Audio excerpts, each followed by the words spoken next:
स्वागत है आपका तत्सत में। आज हम आपके लिए देवी भागवत पुराण से एक अद्भुत कथा लेकर आए हैं। यह कथा है देवी दुर्गा के जन्म की, जो धर्म की रक्षक और अधर्म की विनाशिनी है।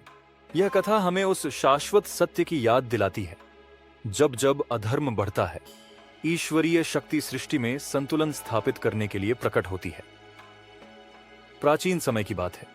महिषासुर नामक एक शक्तिशाली असुर ने भगवान ब्रह्मा से वरदान प्राप्त किया था। उसे यह वरदान था कि उसे किसी भी पुरुष या देवता द्वारा मारा नहीं जा सकता। इस वरदान के बल पर उसने तीनों लोकों में आतंक मचा दिया। देवताओं को हराकर उसने इंद्र का सिंहासन छीन लिया। हारकर और निराश होकर उस सभी देवता ब्रह्मा के नेतृत्व में भगवान विष्णु और शिव के पास सहायता मांगने पहुंचे।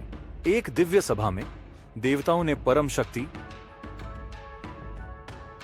उस शाश्वत ऊर्जा की स्तुति की जो सृष्टि के हर कण में व्याप्त है। देवताओं की प्रार्थनाओं से प्रसन्न होकर ब्रह्मा, विष्णु और शिव ने अपनी अपनी दिव्य शक्तियों को मिलाकर एक नई शक्ति का निर्माण किया। त्रिदेवों की सम्मिलित शक्तियों से देवी दुर्गा प्रकट हुई। वह शक्ति का परम रूप थी। वह एक सिंह पर सवार थीं और देवताओं से प्राप्त दिव्य अस्त्र शस्त्रों से सुसज्जित थीं।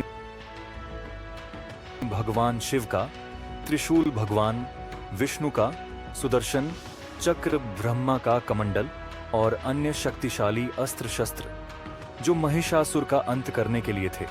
देवी दुर्गा ने महिषासुर को युद्ध के लिए ललकारा।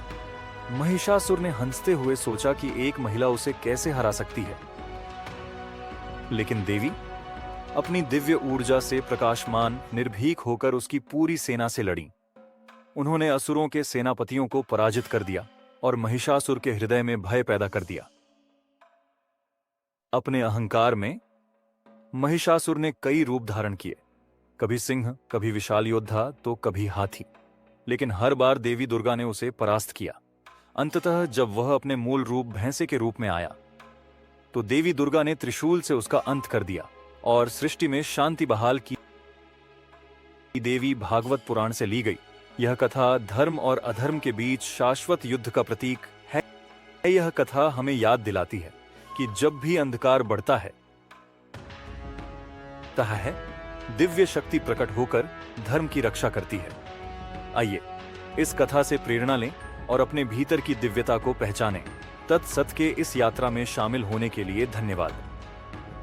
ऐसे ही और भी वेद, उपनिषद और पुराणों की कथाओं के लिए सब्सक्राइब करें। ओम तत्सत।